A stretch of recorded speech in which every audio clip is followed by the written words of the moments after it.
చాలా టిపికల్గా ఉండాలి ఆ వాయిస్లో డైలాగ్ చాలా టిపికల్గా ధ్వనించాలి అని అయితే ఓకే అన్నది అలా ధ్వనింపజేశారు. అట్లా కొండవలసి గారు వచ్చారు. తర్వాత మన జీవా గారిది కూడా చాలా మంచి పాత్ర. హౌస్ ఓనర్ జీవా గారు. ఆ జీవా గారి పాత్ర ఏంటంటే ఆయనకి పాత్ర ఏమీ చెప్పలేదు. వంశీ గారు ఫోన్ చేసి నీకు ఇట్లా ఫోన్ చేస్తారు, జెమినీ ఆఫీస్ నుంచి ఫోన్ వస్తుంది, నువ్వు డేట్లు ఇచ్చేసేయి అని చెప్పి పెట్టేశారంట ఫోన్. వాళ్ళు ఫోన్ చేసి ఇన్ని రోజులు అంటే నా రెమ్యూనరేషన్ 50,000 అన్నాడంట. అంటే 50,000 లేదండి, మన బడ్జెట్ చాలా తక్కువ ఉంది, అంత లేదండి, చాలా తక్కువ మన బడ్జెట్, మీరు చెయ్యాలండి, వంశీ గారు చెప్పారు మీరే చేయాలండి అండి. మళ్ళీ నా జీవా గారు వంశీ గారికి ఫోన్ చేశారు. ఏంటయ్యా మరి చాలా తక్కువ చెప్తున్నారు, నేను ఇన్ని రోజులు డేట్లు అంటున్నారు, నేను చాలా ఎక్స్పెక్ట్ చేశాను, ఏంటి వంశీ అంటే 5,000 ఇచ్చినా వేషం చెప్పుకో, నీకు చాలా పేరు వస్తుందని నాకు అనిపిస్తుంది అన్నాడండి. ఓకే, ఇదేంటిది ఇంత కాన్ఫిడెంట్గా చెప్తున్నాడు. అంత క్రితం జీవా గారని విలన్ వేషాలు వేశారు అవును వంశీ గారి సినిమాల్లో, చెట్టు కింద ప్లేడర్ ఇవన్నీ. కాబట్టి చాలా కాన్ఫిడెంట్గా ఒప్పేసుకుని గుంటూరులో ఉంటారు జీవా గారు. ఆయన వచ్చేసిన తర్వాత గెటప్ టెస్ట్ అంటే, గెటప్ టెస్ట్ ఏంటి, ఆయన బాగా ఇలా ఉంటుంది హెయిర్, బుర్ర మీసాలు, అదే ఫ్రెంచ్ కట్ చేసి డిప్ప కట్టింగ్ కొట్టేటప్పటికి వంశీ గారి వైపు చూసి ఏంటి వంశీ ఇది అన్నాడంట జీవా గారు. ఉండు స్వామి నేను చెప్తాను కదా, నువ్వు క్యారెక్టర్లకు ఎంటర్ అయిన తర్వాత అర్థమవుతుందని. మీకు అక్కడి నుంచి జీవా గారు అన్ని కామెడీ క్యారెక్టర్లే చేశాడండి. అవును వాళ్ళిద్దరు ఇష్టపడ్డారులో పడిన తర్వాత అన్నీ అక్కడి నుంచి కామెడీ క్యారెక్టర్స్.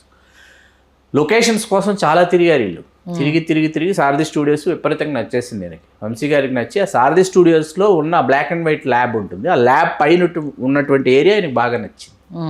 దాన్ని వీళ్ళిద్దరు ఉన్నటువంటి రూమ్గా 35,000 వేశారు ఆ సెట్. వంశీ గారి ఇంట్లో ఆయన theme black and white theme. ఇప్పుడు బ్లాక్ క్రీమెల్లో అండి ఇప్పుడున్న హౌస్, కొల్లూరులో ఉన్న ఆఫీస్ కమ్ హౌస్, అది బ్లాక్ క్రీమెల్లో ఇప్పుడు మొత్తం. అప్పుడు బ్లాక్ అండ్ వైట్, ఆ బ్లాక్ అండ్ వైట్ మొత్తం తీసుకొచ్చి ఆ థీమ్ను మొత్తం ఇక్కడ ఇంప్లిమెంట్ చేసి మీకు ఎక్కువగా, అందుకే వైట్ బ్యాక్గ్రౌండ్లో మీకు నల్ల చీరలతో కనిపిస్తారు కళ్యాణ్, ఈయన నల్ల చొక్క నల్ల ప్యాంట్తో కనిపిస్తాడు రవితేజ గారు. అలా ప్రారంభమై ఈ సినిమా బడ్జెట్ ఎంతో తెలుసా మీకు? ₹1,00,00,000 లోపు. ఓకే, 1 CR లోపు బడ్జెట్. మీకు మొత్తం 85% సారథి స్టూడియోస్, పాపికొండలు అరకు వెళ్ళారు పాటల కోసం అంతే. సినిమా విడుదల రోజు ఈయన వంశీ గారు కృష్ణభగవాన్ గారు షిరిడీలో ఉన్నారు 2002 ఆగస్టు 2. ఉంటే కృష్ణభగవాన్ గారి సెల్ ఫోన్ మోగిందంట. మాట్లాడేసిన తర్వాత గురుగారు మన సినిమా హిట్ అంట అన్నాడంట. అవునా అన్నారంట వంశీ గారు అంతే. సినిమా షూటింగ్ అయిపోయిన తర్వాత కళ్యాణి గారు వచ్చి చీరలన్నీ నేను పట్టుకెళ్తానన్నారంట. ఆవిడ పట్టుకెళ్ళమన్నంట. అన్నీ కాటన్ చీరలే కదా, అది పట్టు చీరలు అన్నంత సంబరంగా పట్టుకెళ్ళారంట. నంది అవార్డ్స్లో అతనికి గణపతి అనుకుంటా best costume designer award Nandi award వచ్చింది. ఓకే, అది వంశీ గారి దగ్గరకు వచ్చి సార్ అన్నీ మీరే వెళ్ళి కొనుక్కొచ్చారు, నాకు అవార్డు ఇచ్చారు సార్ అంటే, ఏం పర్లేదు వెళ్ళి తీసుకో అవార్డు. అలా అవును వాళ్ళిద్దరు ఇష్టపడ్డారు. ఫుల్ రీఛార్జ్ అయ్యి వంశీ గారు మళ్ళీ వచ్చి అందరూ ఆయన సినిమాలను ఇష్టపడేలాగా చేసి, ఆయన యానాంలో గడిపిన 6 సంవత్సరాలండి.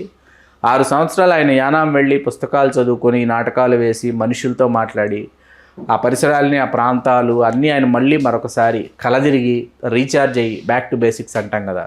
దానివల్ల ఈవేళ ఎన్ని గొప్ప తెలుగు సినిమాలు తర్వాత వచ్చి ఆయన తీశారు అన్నదానికంటే, తెలుగు సాహిత్య చరిత్రలో ఇది మా తెలుగు సాహిత్యం అని మన సగర్వంగా మనం చెప్పుకునేటటువంటి మాపసలపూడి కథలు, దిగువ గోదావరి కథలు, నల్లమిల్లూరిపాలెం కథలు, పొలమారిన జ్ఞాపకాలు, ఇట్లా గొప్ప సాహిత్యం ఉద్భవించింది.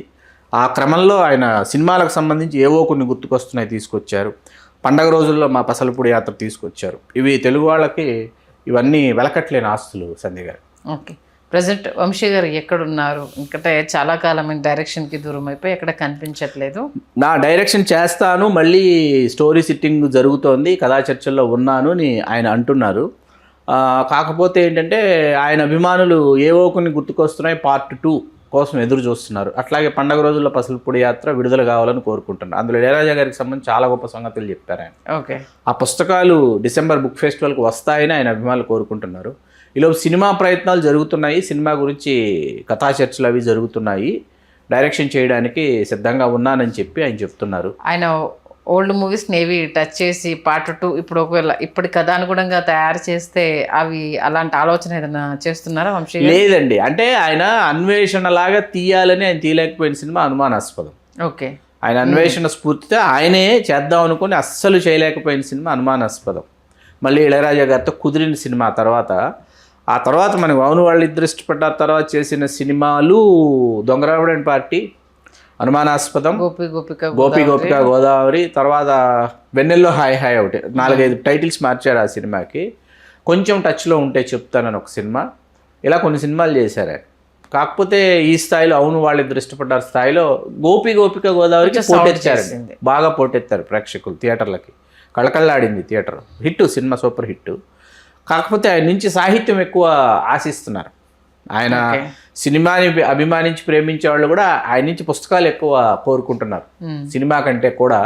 ఆయన మళ్ళీ ఒక గొప్ప పుస్తకం రాస్తే మళ్ళీ కొన్ని గొప్ప జ్ఞాపకాలను ఆయన చెప్తే బాగుంటుందని. ఎందుకంటే ఇప్పటి డైరెక్టర్స్ కన్నా ఓల్డ్ డైరెక్టర్స్ ఆ వాల్యూస్ తోటి మళ్ళీ ఆ సినిమాలు తీస్తే ప్రేక్షకులు ఆదరించడానికి సిద్ధంగా ఉన్నారు. ఎందుకంటే ఆ టైప్ ఆఫ్ నావలిక్ ఫిక్షన్ సినిమాలు అనేది ఇప్పుడు తరానికి చాలా ఇంట్రెస్టింగ్గా ఉన్నాయి. ఓల్డ్ టైంలో ఏం జరిగింది అన్నదాన్ని ఇప్పుడు వాళ్ళు చాలా ఇంట్రెస్టింగ్గా చూస్తున్నారు. కాబట్టి వంశీ గారు మెగాఫోన్ పట్టుకుంటే ఇప్పుడు పర్ఫెక్ట్ టైం ఏమో అనిపిస్తుంది. ఖచ్చితంగా అండి. కాకపోతే టెక్నికాలిటీస్ మారాయి. టెక్నికాలిటీస్ మారిన దృష్టి ఆయన చేయగలరండి. ఆయన అతి తక్కువ రోజుల్లో అవును వాళ్ళు ఇద్దరు ఇష్టపడ్డారు పూర్తి చేస్తే ఆయన స్పీడ్కి యూనిట్ సభ్యులు ఆశ్చర్యపోయారు. 6 ఏళ్ల తర్వాత వచ్చి మళ్ళీ అగైన్ చేయడం అంటే సినిమా తమాషా కాదు అసలు చేయటం. పైగా ట్రెండ్ని పట్టుకోవాలి, మారిన అభిరుచులను దృష్టిలో పెట్టుకోవాలి, ఇవన్నీ ఉంటాయి. అయినా అద్భుతం చేశారు ఆయన, సందేహం లేదు.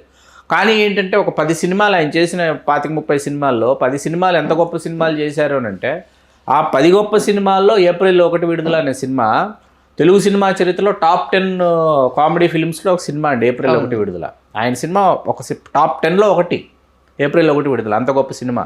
అట్లాగే సస్పెన్స్ థ్రిల్లర్లకు సంబంధించి తీసుకుంటే ఇవాళకి నంబర్ 1 ప్లేస్ని ఆక్యుపై చేసిన సినిమాలు 2, ఒకటి అవే కళ్ళు, 2 అన్వేషణ. ఈ 2 పోటీ పడతాయి ఒక సినిమాతో ఒకటి.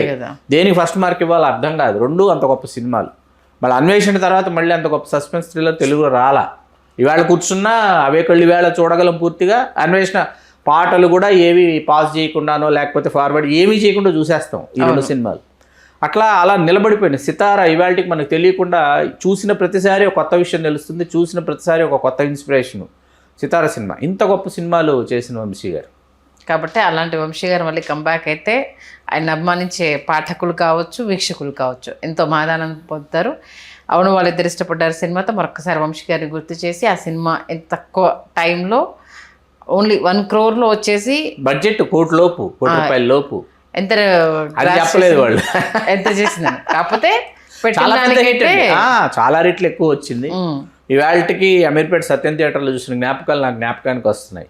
ఓకే, మంచి సినిమాని గుర్తు చేశారు. థ్యాంక్ యూ శ్రీకాంత్ గారు. ధన్యవాదాలు సంధ్య గారు. హలో, తెలుగు రాజ్యం ఛానల్ చూస్తున్నారా? సామాజిక, రాజకీయ, జీవన చిత్రణే తెలుగు రాజ్యం. అతిశయోక్తులు, అసత్యాలు ఉండవు. రాజకీయ కోణం కాదు, ప్రజా కోణమే కొలబద్ద.